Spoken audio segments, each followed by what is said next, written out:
Hello, good afternoon, and welcome to the fourth of the Isle of Man Government's coronavirus Q&A briefings. And perhaps, who knows, without wanting to tempt fate, we're approaching one of the final of such sessions, given the ever-improving situation on our island, but we'll wait and see on that one. The man in the middle today is the Chief Minister, no less, Howard Quayle. I will be putting your questions to him on your behalf, predominantly about COVID-19, but other related issues as well. Now, it has been a week for milestones, and today, and I appreciate we won't have today's figures just yet, perhaps a milestone again with the small m, in that once the figures are out shortly, if we have gone another day without a case, it will have been 30 days, effectively a month without one. And that is probably cause for some kind of optimism. I think cautious optimism has been the mantra throughout all this. In fact, I can spot a bottle of elderflower down there. Perhaps we could have our own live Howard o'clock drink, raise a glass to the figures. But in terms of the position you were in 4 or 5 weeks ago, did you ever envisage, Chief Minister, being in this situation you are in now? Well, I hoped we would get into this position, but I didn't expect it to happen so quickly. I did a tour on Friday around Ramsey District Cottage Hospital and Nobles Hospital to thank all the team there for everything that they had done, and I went to see at Nobles Hospital some of the key projects I'd been working on in the National Strategy Group in the early days, and I'm working on, and I'm not saying panicking, but really the urgency to get 50 extra beds at Nobles Hospital, to create extra intensive care beds, to provide an oxygen generating plant, because your biggest defence for people coming into hospital with COVID-19 was being able to, we've all seen the pipes that go up your nose that feed you with pure oxygen, and we rely on that being shipped over and then stored, and it comes over, it lasts for about 2 weeks, and then we get another tanker. Now, if that tanker hadn't been able to come over because of either A, bad weather, or B, that the UK needed it, or there were so many people with it that they didn't have enough drivers, we would have been in real trouble. And these are all the things that were going on early on in behind the scenes that we were desperately putting in place, and at no time did we think we would be where we are so early on in June, really. Optimistic news. Let us go to our first caller, because I've got a nice... In fact, before we just go to our first caller, I've got a lovely question here from Rob on a lighter note. Inevitably, the issues of borders will be raised, but he's asked, what is it like to preside over what he has described as the most popular Manx government in decades? He says, in memory, the general public have been both very supportive of the decisions required and delighted with the progress made against such a deadly virus. Of course, you won't need me to tell you that opinion can change like that. Yeah, I always think of the Frank Sinatra song, That's Life, and it goes, you're riding high in April, shot down in May. And I'm under no illusion that, I'm not perfect, neither is my team. We will no doubt drop a clanger at some stage, and I just hope people will bear with us. We do our best. What I've been really delighted in is I've been getting lots of emails and letters from the public who say we've never had any interest in politics before, but we've really enjoyed the broadcasts that we do. And I've always wanted, it's quite funny, I don't consider myself to be a politician. I'm just a Manxman who stood for a period of time to do their best, because I believe in intergenerational fairness and ensuring that the next generation have a good future, that we don't pile a load of debt onto them and we're too easy on ourselves. And I didn't expect to be where I am or whatever, but I did want to connect with the people better. And I don't know, we tried all sorts of things to improve, to up our game, to get that connectivity there, and it never seemed to work like I wanted it to. And then, so if one good thing has come out of this is that the government is able to speak to the people of the island far better than we have done. And I think the people of the island have seen that we're just human beings. We're just one of them doing their best for the island. And I think that's really helped with the connectivity between politics and the public. And that's something good to take out of this. And hence perhaps the requirement, the support to keep these sessions going, because certainly we've been inundated again with questions today. We'll come to those. Let's go to our first caller, though. Alan is waiting in Douglas. Alan, please put your question to the Chief Minister. Moramai, Alan. Moramai, Mr. Minister. How are you? Yeah, not too bad. A week's sleep wouldn't be something I wouldn't say no to, but other than that, I'm keeping well. That's pleasant. Yeah, first of all, I'd like to say thank you to everybody in government of what's been achieved in the last 4 or 5 months. The position that we're in today is, an amazing relief compared to everybody else in the world. So, a big thank you to everybody in government and everybody who's done this work. So well done, I have to say. I have a question for you. Last week, Gef made quite a public announcement that the government approached a non-Manx registered design firm to design the NHS worker appreciation stamps. Initially, the story was denied, but later confirmed. What have you done to ensure that local businesses in all sectors are given equal opportunity to compete and not discriminated against because of their size? Yeah, well, obviously, I didn't know anything about this until it broke, because it was the Isle of Man Post Office, I think, who had done the design and were in charge of that. I can't micromanage everything. I am the person in a previous life who started with a number of others the I Love Manx campaign. But, to buy Manx when I was the vice president of the Farmers Union at the time, and I felt we needed the most profitable way of selling your goods is selling it locally rather than having to export it, because then you've got all the costs of exporting into a market where you haven't got the economies of scale, so you get less effectively. So I started that. So I have been passionate about buying local and getting the Great Manx public to support local. And I think the one good thing that's come out of this, I got a lovely email from Isle of Man Meats yesterday, and which is quite ironic given your question. And he said that their sales are up 42%. Now, one thing that when the boat hasn't been able to sail, or if it hadn't have been able to sail, whether it's bad weather or through illness in the UK, we've never wanted for Manx meat, whether that be beef and lamb. We've always had milk and cheese and butter on our doorstep from the Isle of Man creameries, and Ramsey Bakery delivering bread, the bread round the island. But I know that there's so much gets brought into the island that we produce. And when that boat doesn't sail, I know the orders go up by about 10,000 a day or something on the loaves. And the minute the boat gets back in, Ramsey Bakery are dropped for those 10,000. And we as a Manx public, we've got to get better at saying, look, we want to support local. And whether it be graphics, whether it be our food, our local shops, I think it's hit home to people that if we don't look after ourselves and our own business, when the chips are down and things are really tough, we've got to stand on our own 2 feet or our 3 feet from the Isle of Man point of view. And therefore, anything that we can do to help the local economy and what's known as the multiplier effect. I gave a talk once when I came up with the idea for a 50 million fund to do more inside the Isle of Man economy, because I think it's about £1.82 you get back for every pound you spend on the island. So I was disappointed to hear that we'd given the work off island. It is being looked into. Equally, that said, you can't have businesses think, well, we're the only one on the Isle of Man. We've got the contract, therefore we'll add on 50% of the costs. And everyone has to make a profit. I get that. I'm a businessman myself, but there has to be a fair profit. So we've got to balance it that if someone can do it for £100 and we're being charged £1,000 on the island, you can't condone that. But you should always give local business the opportunity and the margin of costs. If they're slightly more, but there's the economies of scale, you should take that into account. And I know Treasury are looking into that. Very long-winded answer, but it's it's not just the graphics, it's a wider thing, isn't it? Yeah, no, I absolutely believe you in the buy local policy. It's really important that we maintain a food stock for, we've seen in Corona itself that it's been a difficult period on the shelf, so we must support local, and government is a good place to start to lead the way with it. So I thank you for your answer. Thank you very much. Obviously, a local business owner in Douglas yourself. While you're here, put a second question to the Chief Minister. Yeah, certainly.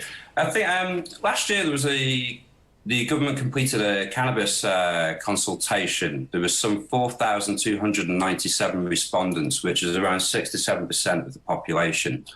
One of the most shocking statements I took from this consultation was that 99.2% of the people responded want cannabis prescribed for medical use. Now, I have a friend that suffers from MS. Her only respite and relief comes from cannabis. During the lockdown, she suffered through lack of access, condition has deteriorated, lack of drugs not available. Normally, she has to buy this off a drug dealer because it's not available through the state. What can you say to ease her pain? Well, I can't ease the pain at the moment. There are oils that have the hallucinatory bit taken out that you can get from chemists, and some doctors will prescribe.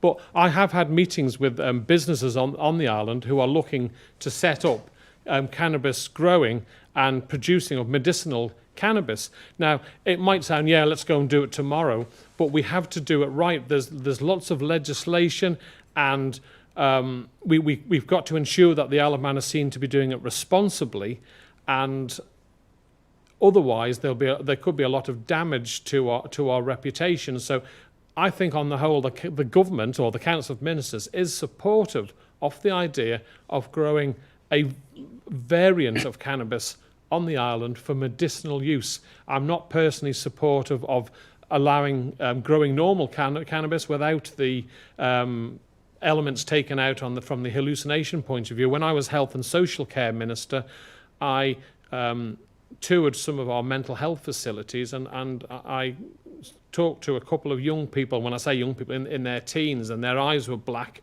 They had really bad reactions, and that was them for the rest of their lives. That was the side. Not everyone gets that side effect. Some people are absolutely fine. So personally, and I think the Council of Ministers share this view with me, we will support medicinal cannabis growing on the Isle of Man, but there's a lot of money to do it properly and to set it up, and we have to get the regulations in place. And I know just before the outbreak of COVID-19, I had been in meetings with a number of business people on the island with our Department for Enterprise to help take this forward, and then obviously something's like COVID-19's come along and put that on the back shelf, though that is one of the areas we're starting to kickstart again. So would you concur that you're aiming to position medicinal cannabis purely for private business rather than private individuals? I don't know enough about the concept of growing it. If you allowed individuals would then be able to buy it on the Isle of Man from private business. If you would have to go down an awful long way of saying, well, I'm growing cannabis that's X variety, and that means that it's purely for medicinal purposes, and there's the other with the more serious consequences of taking it, that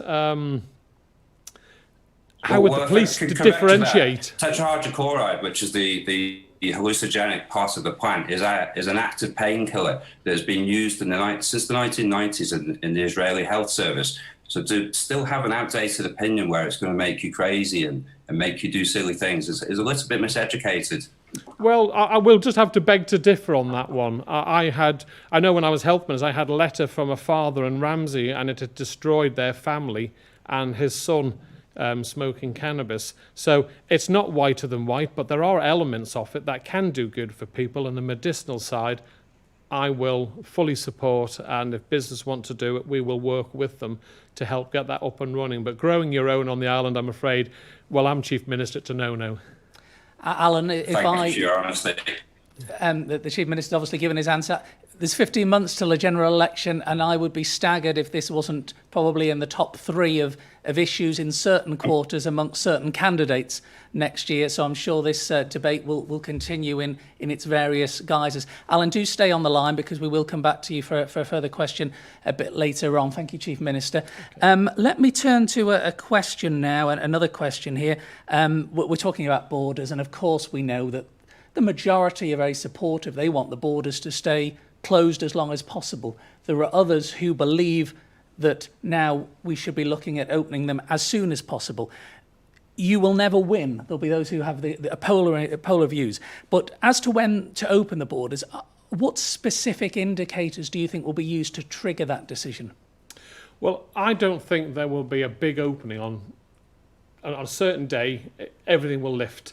I think I've always been a big fan of taking steps and then looking at the data, seeing what happens, and then if nothing's caused a big rise on the island, then you take another step. Now, we've taken some big, bold steps of recent, but we had the data to back that up, and that created our own bubble. I mean, I don't want us to be a Brigadoon, if you know the musical, forever, but we have created a bubble where we on the island can get on with our lives again, with slight restrictions in certain areas, but the rest of the world isn't allowed in. And I think, you know, I've said publicly, I've had meetings with my counterpart in Guernsey where they have no cases to see, can we do a travel corridor there? Then if Ireland, say, giving you an example, gets down to no cases, we can maybe send, you know, allow people to go on holiday in Ireland and vice versa.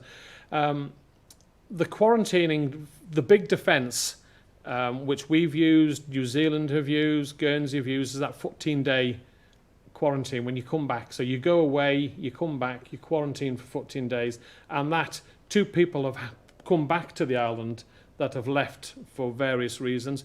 One was a key worker and one was on patient transfer.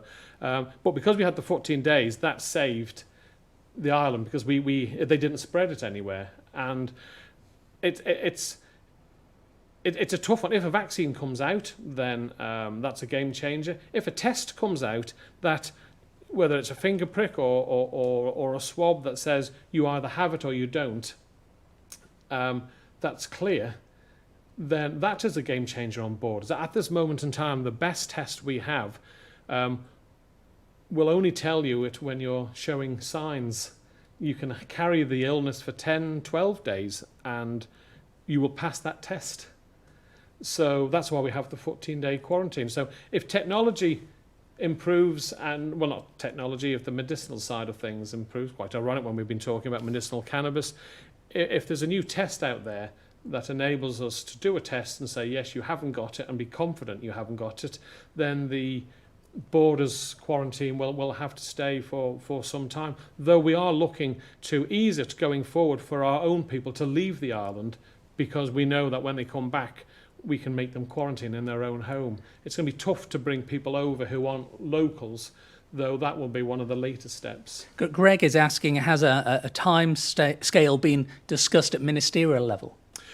No, you can't come up with a times. You can come up with a stage approach and ideas on how it will work, but I genuinely didn't expect to be in the position where we are in early June to be able to do away with the 2 metre to 0 social distancing and to try and virtually have the island back to normal. So you can never say never. It really is what's happening with the spread in the United Kingdom. There are some counties, I'm told, where they haven't reached their peak yet. Sadly, the Northwest, where we've got an awful lot of close friends and good working relationships, they're seeing their R rate nearly at 1. So you've got to look at the data, really, and that's what will advise us on making changes. So I've never been one for saying on the 5th of August we'll open the borders, because you just don't know what's going to be happening on the 5th of August. I would hope that by sometime August, September, we can relax. I know our students are going back to university, and how are we going to get them back? Most parents throw everything on the car and drive them there, help them unload and come back. Now, we may hopefully be in the position where that can happen. Parents can drive away, but they will have to quarantine when they come back, unless by then a new test has come out. But at this moment in time, the data I have is that we'll probably be able to allow people to go away to do that sort of thing, but when they come back, they'll have to self-quarantine, which is a pain for people. I know it's 14 days when they can't go out, etc. But equally, I am convinced that there are people walking around the island at the moment who are alive that wouldn't be if we hadn't have tackled this so quickly and kept that 14-day quarantine. Without knowing it, you've actually answered one of Anna's right. questions on education as well, so thank you for that. Her second question is, she was talking about university, September, etc., going back. There's a fear that if a second wave of the virus hits, we may not be able to get students back for Christmas. She says, can you reassure the parents that their children will be allowed back home, even if it means they have to self-isolate, as they did at their end of the second term this year? I mean, it's trying to be a bit of predict the unexpected, I suppose, that isn't it? Yeah, well, I've said if we get, God forbid, coronavirus or COVID-19, as the purists like me to call it COVID-19, because it's not coronavirus, because there are many variants of coronavirus, and I think everyone knows what I'm talking about when I say coronavirus, but to respect the purists who do email me if I touch the lectern or don't say COVID-19, then I will say COVID-19 for their benefit. You just don't. No. You just don't know. But I would sincerely hope that if we get it back on the island, we won't have to go back to square one again. We now know what's worked, because we never had a blueprint for this. Yes, we had a plan if there was an influenza outbreak or avian bird flu, etc., but we didn't have a blueprint for this. We might go back to 1 metre social distancing. We've got the test, trace. That worked really well. We've got the infrastructure set up on the island. So I don't think we'd have to go back to where we were at the very start. But you can't say never. But I would hope that if there was a spike again in the UK, we would be able to allow our young people back. But the quarantine would have to happen for 14 days, unless, as I said, there's this test, which I hope will come along and will say whether you've got it or not. And you'll know then that you can allow people in. Thank you. While we're talking about the borders, I suppose the island hasn't fully felt the impact of Flybe yet, because I think they went into administration and collapsed, 10 days or so before we all started to go this way. So with that in mind, a question from David here. How concerned is government, and obviously EasyJet's announced about 1,000 job cuts as well, how concerned is government that there will be very limited options for travellers when the flights resume, and indeed high ticket prices for limited seats? Yeah, it's something we were discussing before the outbreak and during the outbreak, because obviously whilst we've got the outbreak and no planes can travel, you've still got to think, well, when they open up, you want to make sure that they see the Isle of Man as a profitable place to do business, because our links, especially with the Gatwick flight I use all the time to go to Westminster, and I know an awful lot of business like the City connection or the Gatwick route. It's really important that we have these connections, and we will have to review our policy of having an open skies policy, because it's a new world out there. There are some airplane companies who may not survive. If you look at Warren Buffett, I think he's withdrawn all his investment in the plane industry. For example, he sees it for 5 years. There's going to be no profit there. Now, he's a far better financier than I will ever be, and you tend to look at what he's saying and think, yeah, he's probably right. So we may well have to do a deal with a company to say, right, we'll guarantee a certain number of flights yeah. or seats, or Guernsey have their own airline company. I'm not going to try and pronounce it.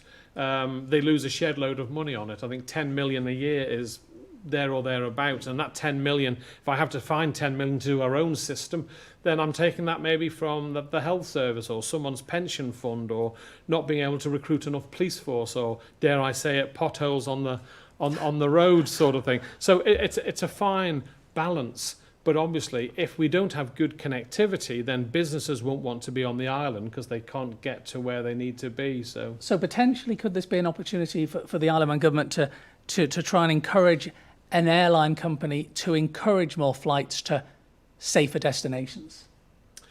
Yeah, well, as I say, I don't want to prejudge what I'm doing with Guernsey, who have their own airplane company, and they could fly to the Isle of Man and back again. So that's something we're looking at. But that's not going to solve the issue of the vast majority of business people who want to getting off the island to go to their either parent companies or travel further afield to America, for example. So we do recognise it is a really important issue, and we will do our utmost. With me, nothing is ever in tablets of stone. You have to react to the situation. Let's take a further question now, thank you, because this has come in regarding family members. They're caring for a terminally ill relative in Ireland. They wish to return.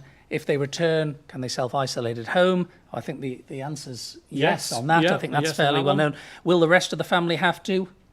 Yes. That's a yes as well, isn't Yeah. it?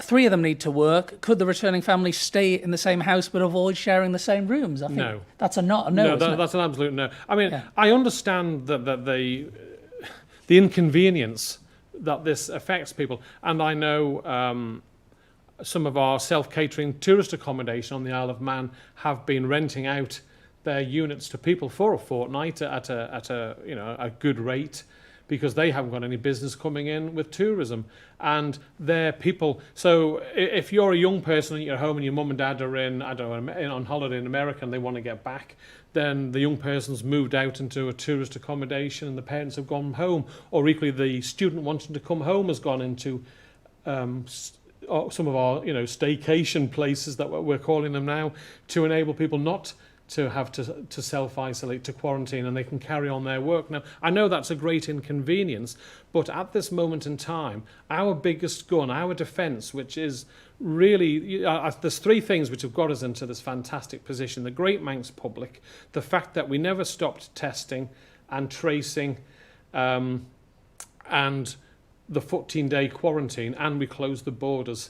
And the 14 days of quarantine is our defence mechanism, because if you self-isolate for 14 days, then you've not spread it on to anyone unintentionally. And I know it's a great inconvenience. I've had to quarantine for 14 days, everyone in my household, because I obviously got it. So I know what it's like.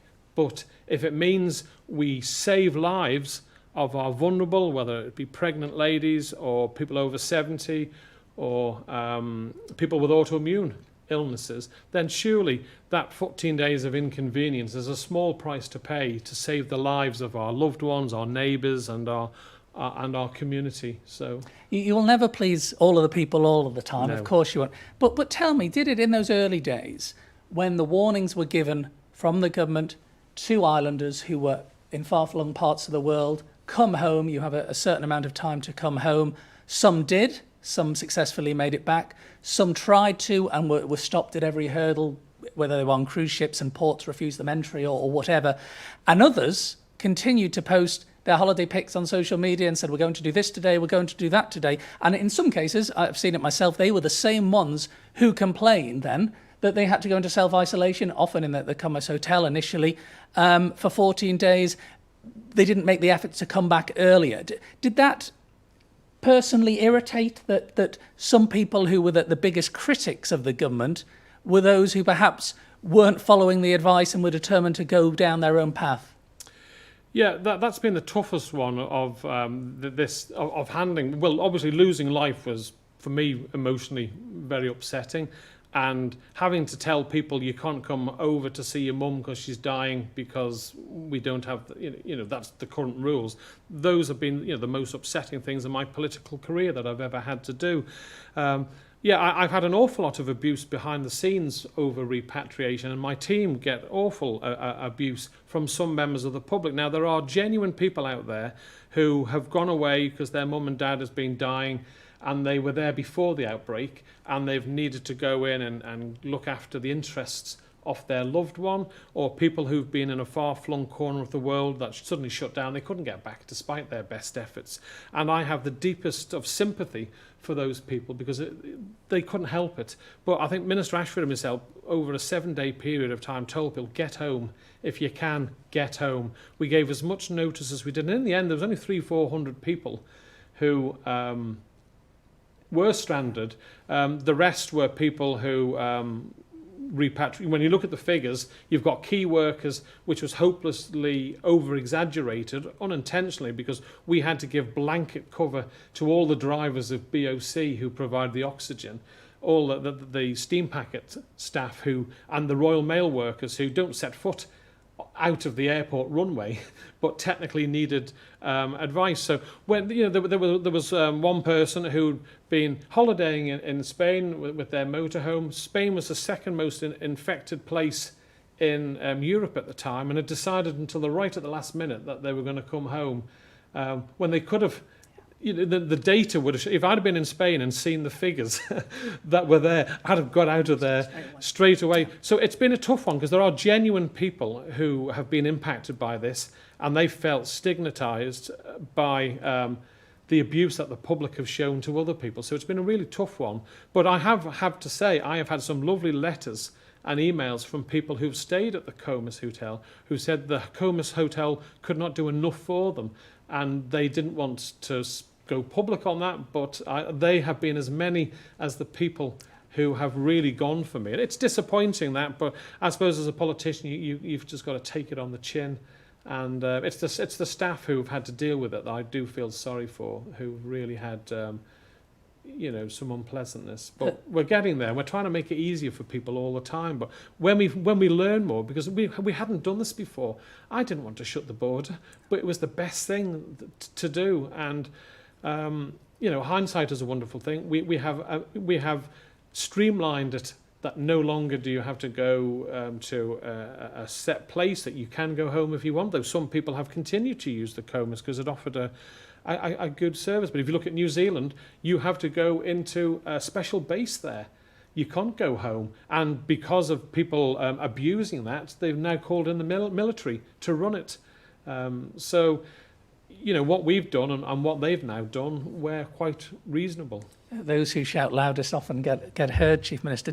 Tell me, Judith is asking, if a vaccine is the only long-term solution, when one is approved, will the government provide that for everyone? Or given the probable cost involved, will people have to buy their own as some sort of health passport in order to travel freely? Well, I know. I think the Isle of Man government will buy the vaccine. We've bought 10,000 of the antibody tests, and that gives us an indicator of who's had it. And I know so far, the workers that we've tested, I'm hearing on the data, who didn't think they've had it, haven't had it. So the fact that on the Isle of Man, and that's something, in the early days, it was worrying me all the time, was PPE. The masks, the gowns, yes, the gloves to protect our frontline healthcare workers, whether it be in nursing homes or Nobles Hospital or Ramsey District Cottage Hospital. We took a decision early on that we would get out and try a number of different companies to get that supply source. We cleared out the National Sports Centre and turned it into a big storage area for PPE. As a result of that, we were able to give our staff the very best protection known, and it would appear so far that it worked. Just leading on to that, actually, Jenny says that the government still advises workers in certain settings, such as hairdressers, to wear PPE. When will it be likely they'll no longer need to do this, as despite the safety reasons, it does appear to restrict their work? Yeah, all we can do on this side of things, this is a medical fight against the virus, and we take advice from our public health and our medics on a regular. Now, we don't always, they're not running the island. It is the Council of Ministers that makes the decisions and then takes them to Tynwald to either agree or disagree with us.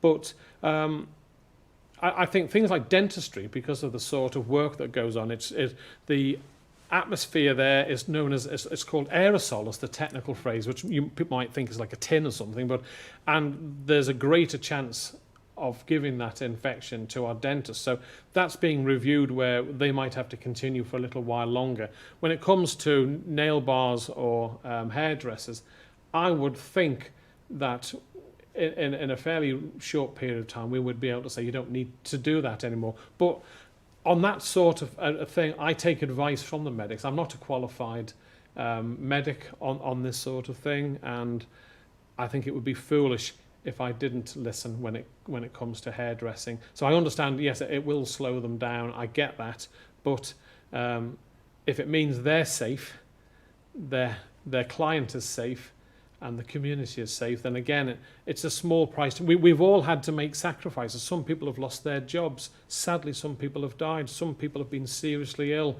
Some businesses have gone under. People's mental health has been affected with isolation, etc. And we've asked people to shield for weeks and weeks. So an awful lot of people have had to make sacrifices to get the island to where it is now. And I just ask people to carry on. Yes, it's an inconvenience, but if it means we stay safe, then surely that's got to be worth the while. Talking of jobs and work, Alan, I think, has to get back to work. So we'll go back to Alan now if you want to ask a further question to the Chief Minister. Awesome, thank you. Right, I have a question that's quite important to me.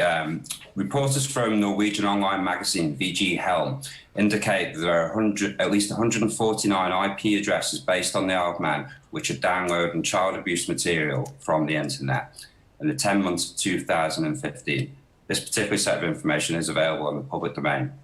Since 2015, there's been few convictions, a blocking of Sarah's Law, a blocking of Notfield investigations, and a bill to move the House towards, my apologies, and a bill moving towards the House to protect accused paedophiles of entities.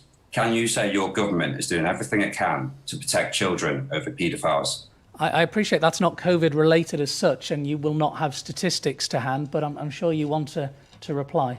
Yeah, well, it personally for me is very sickening that people would want to, watch this sort of thing, and even worse, carry it out on a child. And for me, you know, personally, and this is a personal view, I'd lock these people up, and I wouldn't be giving them a get out of jail card in any time soon. But I know our police do an awful lot of work behind the scenes. There are some things that go on that I cannot talk about, investigations, etc., because we don't want it being damaged. But the police have been successful. They work with American law enforcement agencies on this area to share information on, and so they will tip us off that we've got some of our residents who are doing it. It's not an Isle of Man thing, it's a worldwide issue, and it's sickening and disgusting what goes on, and anything that we can do to protect young people, we will of course do, and we give our full support to our police force who do the investigations and the prosecutions on this. Thank you. Thank you very much. Thank you, Chief Minister. Thank you, Alan, for your questions as well on a wide array of topics, and much appreciated as well. Thanks for your contribution. Thank you. Thanks very much indeed. Just move on to finance now, if we may. I have a question here about government and how will it look to rebalance the books after the significant borrowing that's obviously been required over the last 3 months. Could there, this questioner asks, be a temporary permanent rise in income tax or some other measure? Oh, that tax question again. Yeah, well, it's a tough one because obviously the initial forecasts from Treasury of where we thought we were going to go and for how long the burn was going to happen haven't been quite as, well, the reality hasn't been quite as bad as what we thought. We put it into two camps. One is the income from tax and VAT, etc., to Treasury, and sometimes that can take a number of months before you see what the impact is. And I think we'd estimated initially about 70 million a month is what we would lose. And then the others was the 6 schemes we've come up with. It was going to cost us about, we thought it would cost about 30 million a month. So that's your 100 million a month that we were going to be out of pocket. Now, because of the quick measures that we put in place and the Great Manx public following all that, we are not in as bad a position as we thought we were going to be. We've been able to open up the economy, but beyond a shadow of a doubt, we've got an extra 1,000 probably people unemployed at the moment. There are people furloughed whose businesses, I'm afraid, will not open again, and I would expect, whilst we're seeing the unemployment rate coming down because the construction industry is now opening up more and taking on more people, there will be some businesses that sadly will not open again, and we do have a problem. So if you park that, there are a number of ways of tackling it. The island's unique selling point is tax efficiency. And I know in the United Kingdom they put the top rate up considerably and took in less because people either left or moved the money out of the United Kingdom. So it's trying to get a balance. The Department for Enterprise are telling me at the moment in time that they're getting unprecedented levels of interest of people wanting to move to the Isle of Man because it's handled the COVID-19 situation really well, and it's seen as, well, we've got the lowest crime rate in the UK, second or lowest in Europe. It's seen as a safe place to be, and that may well be something that we need to push more, and therefore we can grow our way out of this. If you cut too deep, and we've already had, one of the reasons I put my personal life on hold and stood as a politician was I was really worried that we had this black hole of public sector pension debt that no one had tackled. We were hemorrhaging money from our reserves to balance the economy. And I started this interview discussing about intergenerational fairness. Our young people, I wanted my children's generation and their grandchildren, our grandchildren, to have a good future on this island. And if we go too easy on ourselves and just rack up debt for our young people, it will force people off the island because the taxes will be too high. So it's a really tough. I haven't got an answer, is the honest answer. We are looking at ways of doing more capital work on the Isle of Man to help the economy, and then you've got the multiplier effect and help the island grow its way out of the situation. We have not borrowed money at this moment in time. We are using reserves. Our reserves are not a bottomless pit. So yes, we may well have to borrow money. It's cheap to borrow money at the moment. We'll have to decide what. It's not always cheap to pay it back. That's right. You've always Yeah. got to pay it back, James. So I can't give an answer. I am cautiously against raising taxes because it could have the opposite effect. It'll bring you in less money. And our unique selling point as a business for the Isle of Man is our tax efficiency. We have 4 more questions. I just want to Right. touch on antibody testing, if I may, because Stephen's asking, are the results going to be published? Because you'd imagine by now that there will be some reportable numbers to indicate how widespread the virus has been on the island. Yes, it's our intention to share the information. I'll have to speak to my good friend Minister Ashford on when we're going to start doing that. But yes, I think once we've done enough tests and it can't be traced back to an individual to give people their privacy, then of course we will be sharing that information with the public. We've bought 10,000 tests, but in 2 trenches of 5,000. The shelf life of it, if you buy it now, it only lasts till the end of July. So we need to do the 5,000 first and then do it in the next test. So yes, we will share it. It will. It's not going. It doesn't. It's not the be all and end all of COVID-19. But it's another tool. It will tell us how many people have had it, how many of our frontline people had it that maybe didn't know they had it. And there's an awful lot of people out there who feel that they had it in December, and they're convinced they had it in December, January on the island, and it just wasn't recognised then. So that might put that myth to bed, or equally it could be proven to be true. Interesting, and I know a few of my family members thought they had this in December as well. They weren't well at all. The second strand of 5,000 tests is going to be very much the second phase, more random, randomly selected. How is that? How is that just decided? Well, it's medics. This is never political. I and my political colleagues never get involved on who is going to be tested, and that is one. We got involved to say yes, we would support the purchase of it, and we were pushing for that to happen, but we left our medics. So they will come up with different categories of age group, of male, female, young people, etc. The vulnerable. They're doing everyone who gives blood, for example. I am a type 2 diabetic, and when I next go in for my blood test, never an enjoyable thing for me, but when I go in for it, I always get a good welcome from the people. They're absolutely fantastic with me. It's just me being a big toot.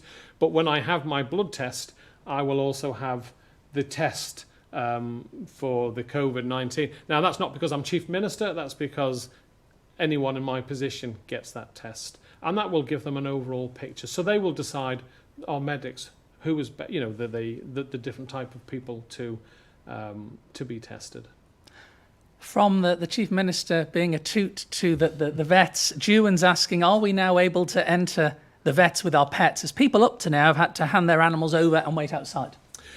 Yeah, well, I can't see any reason why not, but it's not for me to tell vets how to run their businesses. So if I think whenever I've given these briefings, and we've said right from Monday or whatever date you can now go back, I've never said you must go back. I've said you can go back. it's your choice. What do you feel comfortable with? You know your own situation better than I do. So I'm pretty sure that you can go into the vets now, you can go into the hairdressers, you can go into the pub and have a pint last night, and didn't get the chance to do it because sadly the amount of emails I have to deal with when I get home, it doesn't give you much spare time. But it's up to individuals and the veterinary businesses if they choose to continue that. Well, that's their choice.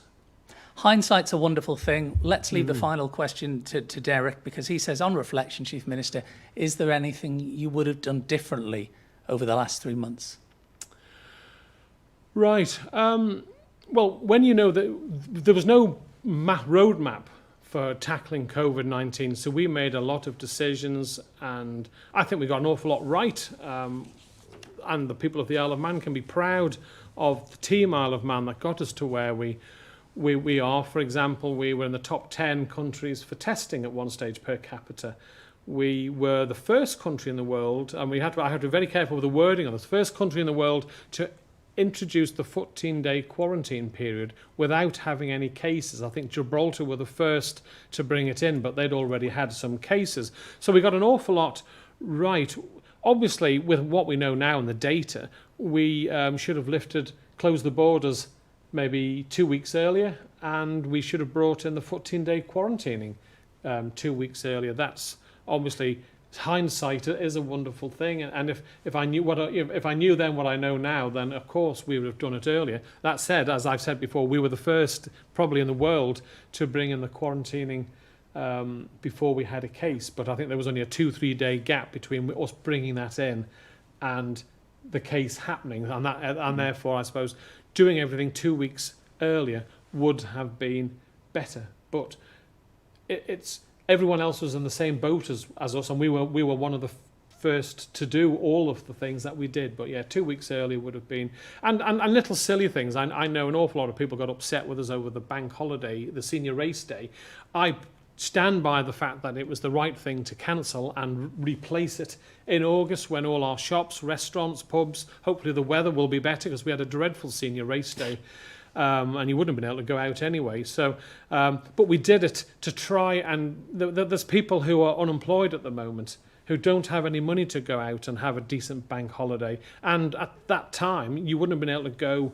Well, we didn't think at the time you'd be able to go and see your family. We still had the shutdown, the lockdown in place. So it was the right thing to do. But we made a schoolboy error in that we forgot it had been laid and timbled.